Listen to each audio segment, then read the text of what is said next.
इन notes को फटाफट से कॉपी कर लीजिए guys. Hello guys, this is your educator of अच्छी पढ़ाई। आज हम करने वाले हैं periodic classification of elements, your chapter 5 which is coming in term 2 class 10th board exam. तो स्टार्ट करते हैं गाइस, एंड जिसने लाइक शेयर नहीं किया वो कर देना। पीरियोडिक क्लासिफिकेशन ऑफ एलिमेंट्स में अपन बात करते हैं। पहले सबसे पहली चीज़ अपन जो है मेन कीवर्ड्स ही यहाँ पर देखने वाले हैं, क्योंकि मेन कीवर्ड से ही आपको आंसर बनाने में जो है हेल्प होती है।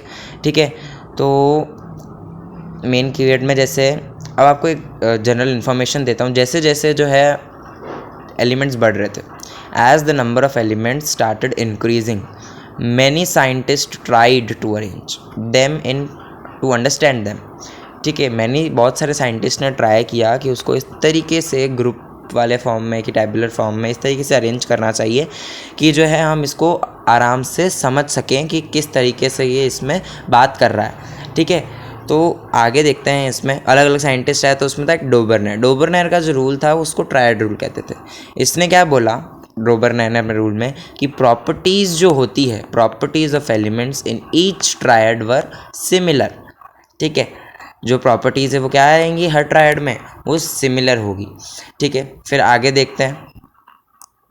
When these elements are arranged in increasing atomic mass order, ये सबसे इम्पॉर्टेंट है गाइस। ठीक है, इसको मार्क कर लीजिए, इम्पॉर्टेंट। हाँ, जब इन एलिमेंट्स को अरेंज किया जाता है इन इंक्रीजिंग एटॉमिक मास के हिसाब से। ठीक है, 3 एलिमेंट को जब इंक्रीजिंग एटॉमिक मास के हिसाब से करा जाता है, जो एटॉमिक साइज होता है मिडल एलिमेंट का, वो रफली एवरेज किसका होता है, वो बाकी के 2 एलिमेंट का रफ होता है। एग्जाम्पल जैसे लिथियम, सोडियम और पोटेशियम, तो लिथियम और सोडियम को ऐड करके जब उनका आधा करेंगे तो वो सोडियम के कितना होगा, सोडियम के एटॉमिक मास के एवरेज के रफली होगा या फिर एकदम इक्वल होगा। ठीक है, और उसके बाद मैं बताऊं तो ऐसा जो है उसने वो ज़्यादा मगर ये नहीं कर पाया, क्योंकि इसकी लिमिटेशंस क्या हैं। It was only applicable to 3 triads, वो सिर्फ 3 ट्रायड्स को अरेंज कर पाया, यानी सिर्फ 9 एलिमेंट्स को वो जमा पाया। ठीक है, उसके बाद एक दूसरा साइंटिस्ट आया न्यूलैंड का लॉ था लॉ ऑफ ऑक्टेव। ठीक है, इसने इसमें क्या बताया, he arrange the elements and stated that जो फर्स्ट और 8th एलिमेंट, यानी कि जो स्टेट किया उसने कि जो फर्स्ट और 8th एलिमेंट है उसकी जो प्रॉपर्टीज़ होंगी वो क्या होगी, सिमिलर। ठीक है, अब इसको इसने किससे कंपेयर किया, सारेगामा पादानीसा से, क्योंकि फर्स्ट और 8th एलिमेंट की क्या आ रही थी, वो इक्वल आ रही थी। तो सारेगामा पाद देखो, सारेगामा पादानीसा, तो इसमें आप देख सकते हो कि जो फर्स्ट है, फर्स्ट सा एंड 8th सा, दोनों सा हैं।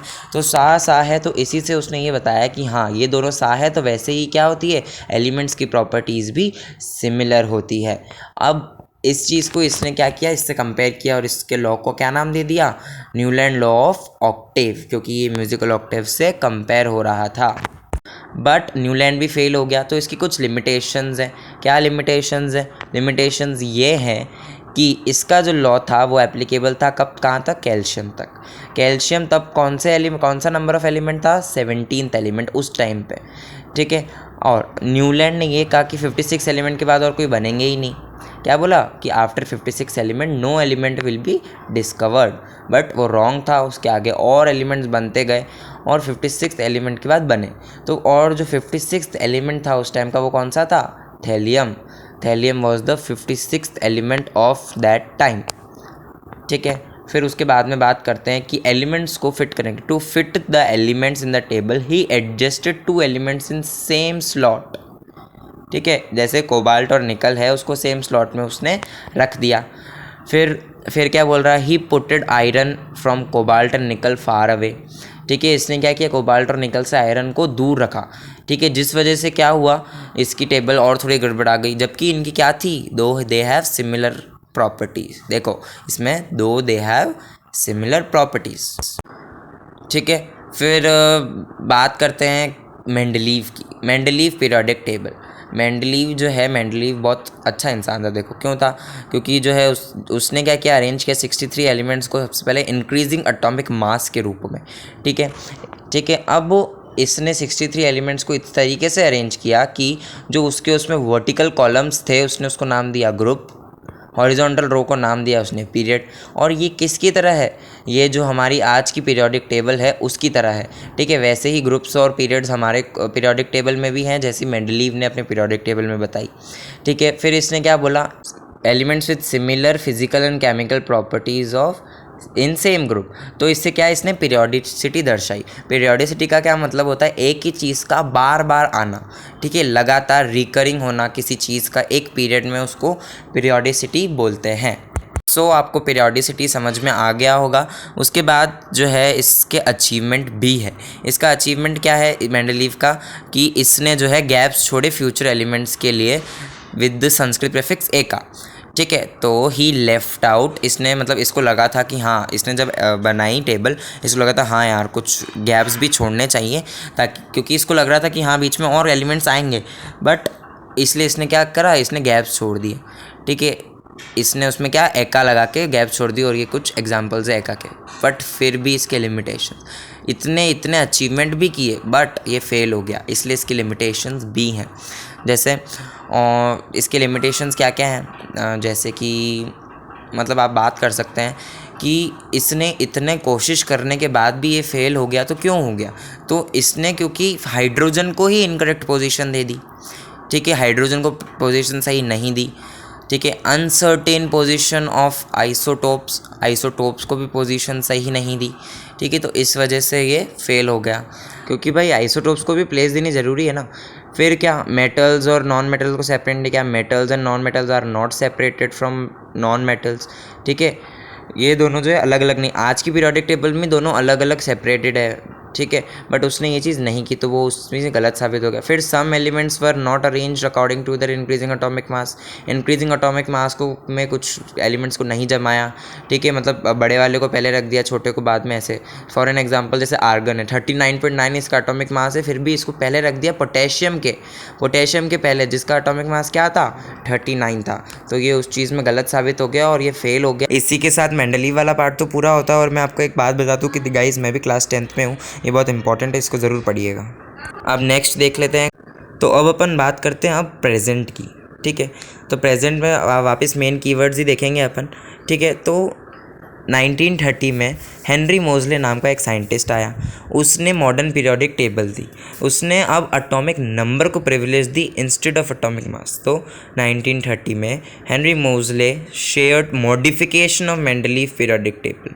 अब मॉडिफिकेशन क्यों, क्योंकि मेंडलीव पीरियोडिक टेबल से इसको बहुत अच्छा आइडिया लग गया था, इसलिए उसने उसको मॉडिफाई कर दिया।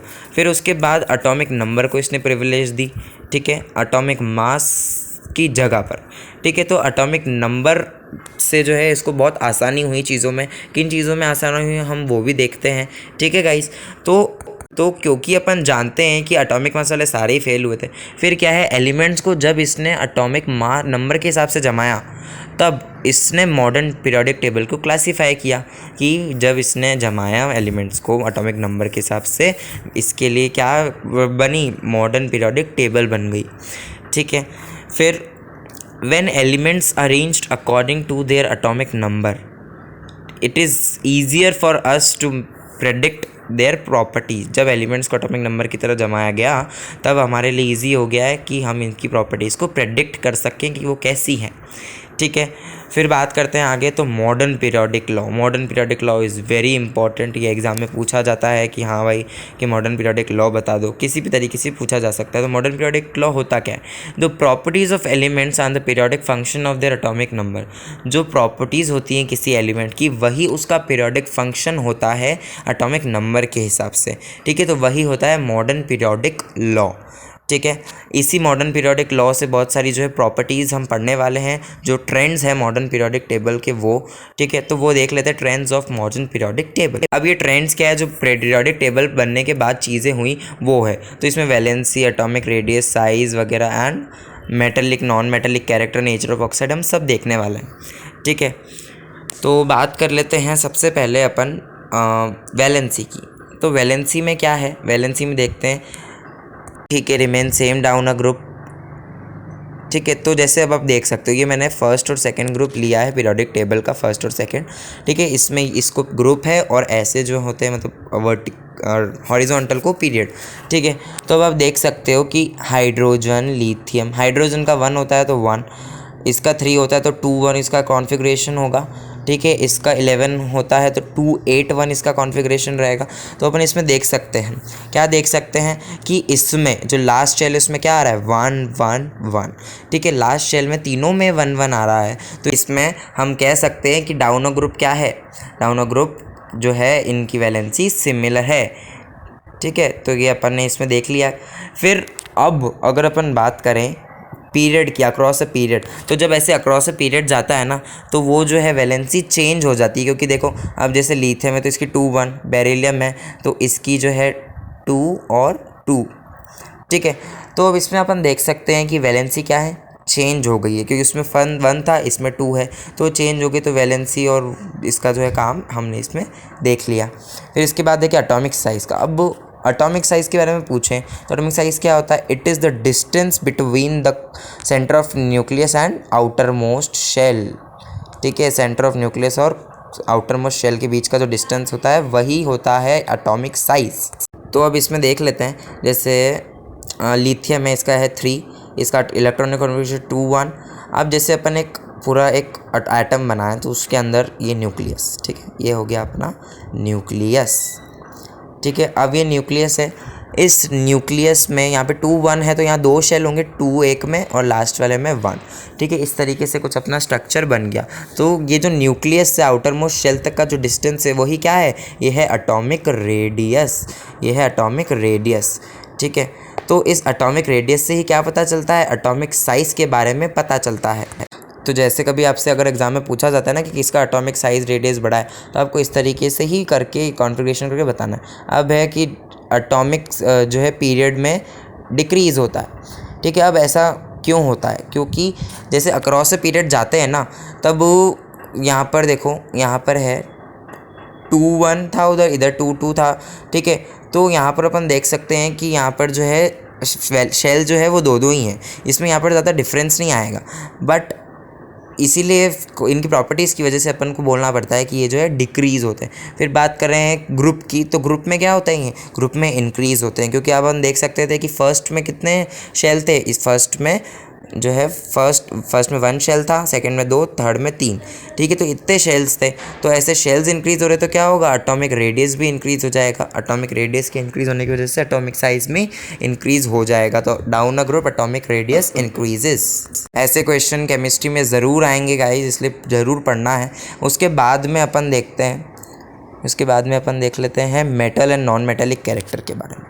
आप metallic and non metallic character जो है बहुत इंपॉर्टेंट है। मेटेलिक कैरेक्टर की मैं बात करूँ तो metallic character is a tendency to lose electron, ठीक है। मेटेलिक, अब मेटल है, मेटल दे देता, लूज़ कर देता है तो क्या आता है उसके पास पॉजिटिव साइन आता है, जिसकी वजह से वो इलेक्ट्रोपॉजिटिव कहलाता है, ठीक है।